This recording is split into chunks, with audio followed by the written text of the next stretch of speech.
Hello everyone, this is Mehdi and welcome to another episode of The Subcontinent. Our program aims to address important issues in the subcontinent which affect the governments, people, organizations and the region as a whole. We will try to explain the issues, break down controversies surrounding them and try to have some external perspectives from experts and people. In this edition of The Subcontinent, we are going to discuss the negative and at times hateful representation or stereotyping of subcontinental ethnicities, religions and traditional roots in the Western mass media.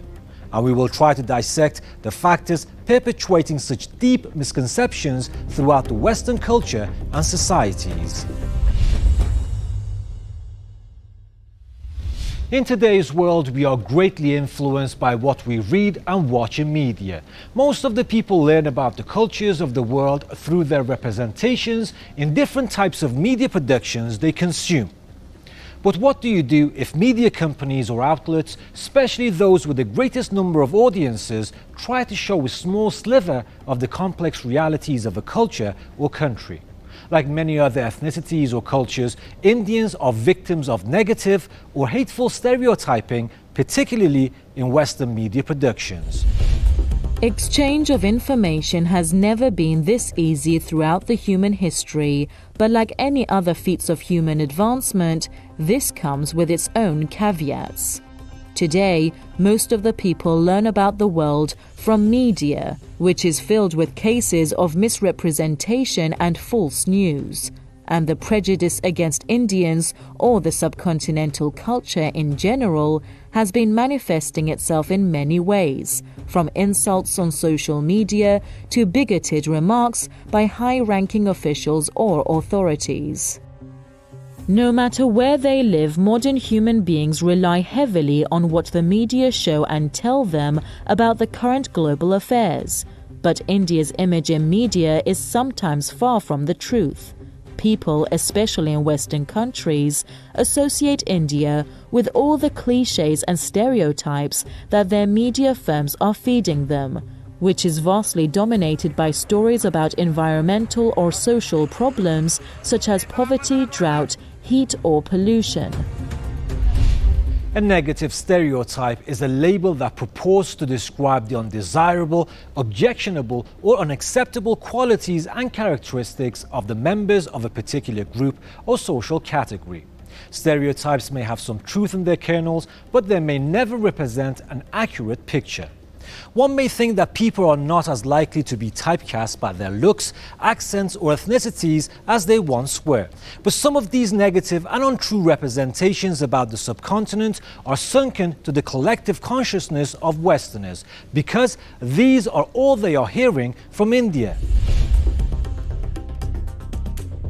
The human mind is riddled with a lot of biases that can mess up its perception of the world.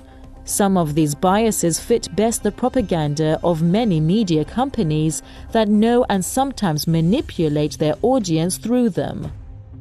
Confirmation and selection biases make people resonate with the ideas they know as prior knowledge, so it is natural for people to look for the information that confirm their pre-existing presumptions about something, even if these assumptions are narrow or all-out wrong. This is how Western media make their mark. Audiences pay attention to stories that confirm their prior beliefs. Therefore, they select and repeat stories that portray the subcontinent in a way that serves their agenda. The general audience who are not exposed to the current affairs in the subcontinent may not be able to fathom the linguistic, ethnic, religious and cultural diversity of this vast area. Building up the expertise to understand the Indian subcontinent cannot happen overnight. Even Indians themselves can't claim that they know everything about their culture, let alone foreign reporters or media producers who only spend some time there and think they've seen it all. The subcontinental history is marred with myriads of atrocities by Western and European colonialists during the British Raj, a period of direct British rule over the Indian subcontinent from 1858 until the independence of India and Pakistan in 1947. In 1700, India was the world's richest country, accounting for some 27% of the global GDP. But in 1947, when India achieved its independence, India had been reduced to one of the world's poorest countries with just over 3% of global GDP. During this period, the British decimated the Indian economy and culture. The British took thriving industries like textiles, shipbuilding and steel and destroyed them through violence, taxes and import tariffs, as well as imposing their exports and products. Yet, they still seem to dislike the Indians and their culture. Although imperialist powers have a long history of subjugating the Indian subcontinent, most people in the so-called First World countries don't know a lot about its people and cultures. Lack of knowledge did not make them curious to know the peculiarities of this land and its habitats, but it solidified a wide range of misconceptions that were hugely intensified by the West-centric media. A recent study performed in the UK indicates that about 80% of British Indians have faced prejudice because of their Indian identity. Recently, a motion has been tabled in the UK Parliament condemning the rise in anti-Indian racism in the country. Moreover, a petition went viral online against an Oxford University faculty member for his racist and Hindu-phobic remarks against the first female Indian student to be elected as the university's union president. Negative stereotypes represent negative expectations about the outgroup, aggravating the predominant xenophobia or the us and them dichotomy that is etched in the primal parts of human brain. In the human brain, the prefrontal neocortex is the largest part of the cerebral cortex and is implicated in higher-order thinking and decision-making. Humans have evolved to go beyond their animalistic genes, but repetition of negative stereotyping mixed with misogyny, sexism, racism and other biases have limited the worldview and cognitive orientation of many Western communities about the subcontinental identity. The Indian subcontinent is a diverse, multi-ethnic area that is home to thousands of small ethnic and tribal groups. Considering its large population, the scale of everything is huge there. So it doesn't seem difficult to find instances of every kind of stories and characters. However, what you see most in media are not the success stories of myriads of Indian scientists or entrepreneurs, but a hackneyed depiction of poverty or sexual violence. Diversities are a reason the world has thrived, and no society can ever flourish unless it values and respects such differences. However, the Western culture can't stand a planet with balanced view about different cultures and people. Their view of the world is tinted with a sense of superiority and cannot see people as equal. Thus, they try to project their own stereotypical portrayals about others with selective reporting and negative clichés. Given the variegated palette of cultural identities, understanding the complexities of the subcontinent and its current issues of public discourse looks extra perplexing for Western media companies. But the key factor behind their narrow and reductionist view about the Indian subcontinent is their political agendas. They focus on violence against women, Bollywood celebrities, odd incidents, or exotic animals to reinforce such stereotypes to make their audience believe this is all that is happening there. Then when independent journalists or alternative media outlets provide the needed context, reveal their hand and criticize their dishonest representation, they play the freedom of speech card.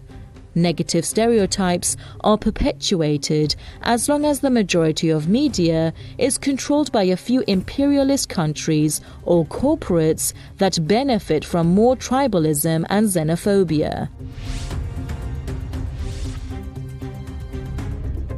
Now, to have more insight, we are joined by Paranjoy Guha Takota, an Indian journalist, writer and a documentary maker. First of all, welcome to the program, Mr. Takota. I wanted to begin by saying Indians, unfortunately, like many other ethnicities or cultures, are victims of negative stereotyping or even hate crimes. Now, what do you think are the reasons or factors behind it? Negative stereotyping, hate crimes are on the rise across the world. Because despite economic quote-unquote progress, people's outlook and their social outlook and their minds and their attitudes have not widened. So Indians, Asians, minorities across the world, they face negative stereotyping, and on occasions this culminates in mob lynching and hate crime. In other parts of the world, we see Indians, irrespective of their religion, being stereotyped. But within India, though Hindus account for 80% of the population of India, we see Muslims being stereotyped. And we see Islamophobia, which is on the rise. And although 1 out of 7 Indians is Muslim, and there are more Muslims in India than in all countries in the world except one, and that is Indonesia, we see this kind of stereotyping of Muslims, just as we see in other parts of the world, in say the United Kingdom and other countries like that, Indians being stereotyped. They put all Indians in one category, whereas India is an extremely diverse country. India is the only country in the world with 17 languages on its currency note, excluding the language with which I'm conversing with you right now. It has 21 languages that can be used for official purposes. They are in the 8th schedule of the Constitution of India. But despite the diversity, the cultural diversity, the social diversity, everybody tends to put all 1.35 or 1.4 billion into one category.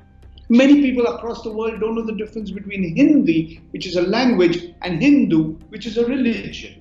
So these kind of stereotypes are happening across the world, and certainly in India, it's also happening. A recent study says 80% of British Indians have faced prejudice because of their Indian identity, and even a motion that has been tabled in the UK Parliament condemning the rise in anti-Indian racism in the country. Now, my question has 2 parts: why the British don't like Indians, and what can be done about it? I should not say that British don't like Indians and Indians don't like British. There's a section. There's a section in Britain that still perhaps are not reconciled, that Britain is no longer ruling over India, that India is no longer a colony. Today, Indians are, including members of parliament, are asking for reparations, compensation for colonial rule. Now that has also aroused a lot of anger and agitation. But the fact is, if you look at the government, of Boris Johnson, and you'll find large numbers, a fairly substantial number of persons of Asian origin who are holding important positions. So yes, the stereotyping and the negative sort of stereotyping continues. But as I was mentioning earlier, this is happening despite so-called economic development. And when economies across the world there's been a downturn after the pandemic, after the corona pandemic, when the economy is in a bad shape, when unemployment is on the rise, when there are not enough jobs, these kinds of stereotyping, they take place. I mean, there are more and more people who take comfort or get this kind of very perverse kind of comfort in stereotyping.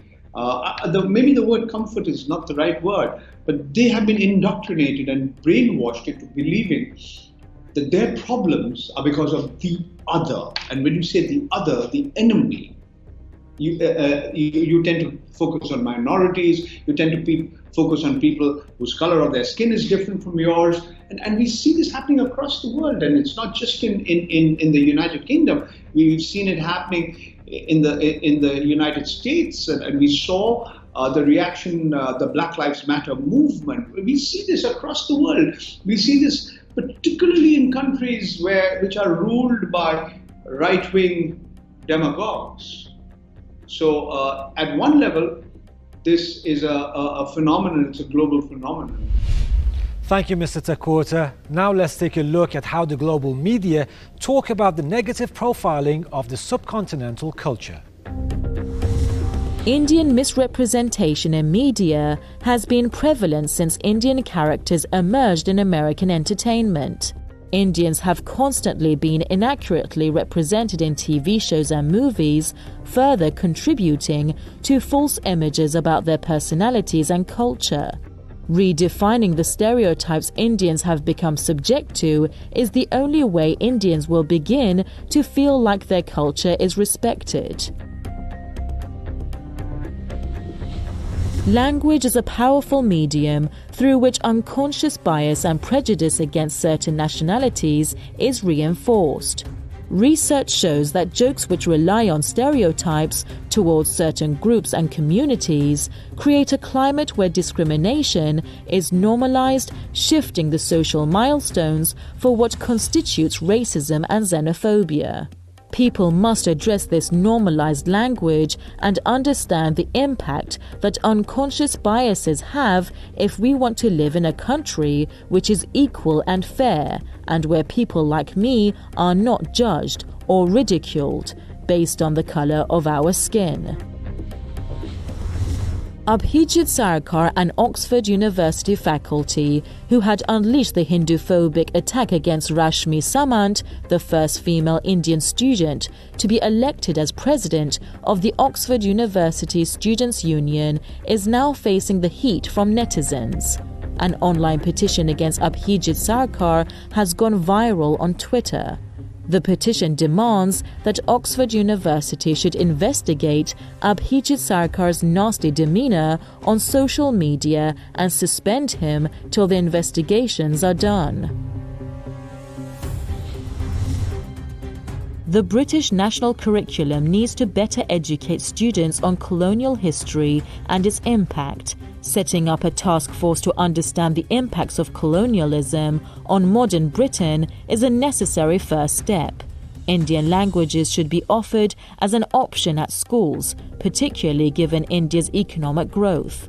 This would be similar to how Mandarin is offered in many schools. There should be more opportunities for adults to learn Indian languages, to connect with their heritage, and to act as a living bridge between the two countries.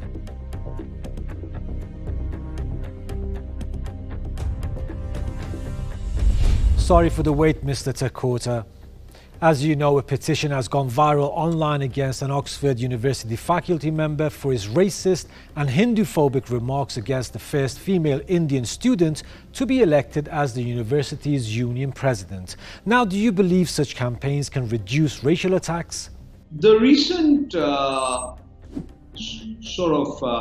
comments that have been made against the first female student of Indian origin who was elected as the president of the union in Oxford University just indicates that these racist tendencies and the colonial mindset has not disappeared, even from persons who you would consider to be educated.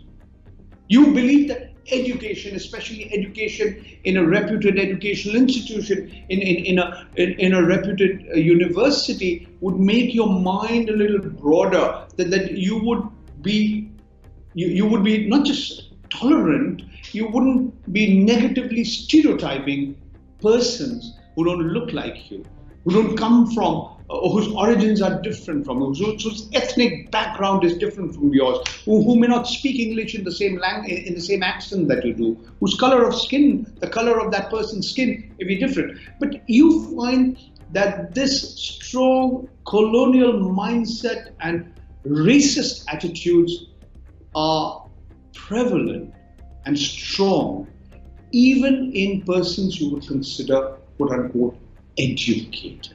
And that's most unfortunate, but it's true.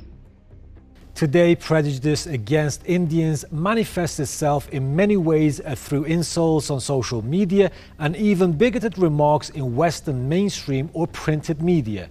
So who is responsible and what actions should be made? The ease of transmitting information, distributing information on the social media has made the social media a classic double-edged sword that cuts both ways. Most people are addicted to the social media because it provides them a lot of information, it provides them entertainment, it enables them to contact people they wish to contact, their families, their friends, their professional colleagues. But at the same time, that sword has two edges, and the deep and the dark side of the social media and the internet is that it is used to disseminate hateful, fake, false, negative stereotypes of different groups and different sections of society, often minorities and underprivileged sections. And this has been on the rise in India, and I guess in many, many other parts of the world, many other countries in the world. So in countries where laws exist, these laws should be strictly implemented. The law enforcing agencies should take stern action and advance action before hateful speech escalates into violence. So that is not easy, I agree. The law enforcing agencies have a difficult task ahead of them. End-to-end encryption, like that's what is provided by a messaging platform like WhatsApp. Again, you can say it protects your privacy, it safeguards freedom of expression, but there's the other side of the story.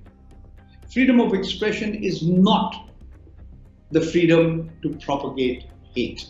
Freedom of expression does not mean that you can say something which is not just hateful, but which is incendiary, which incites violence in people. So, whereas in the Indian Constitution, the right to free expression is a fundamental right given to every citizen.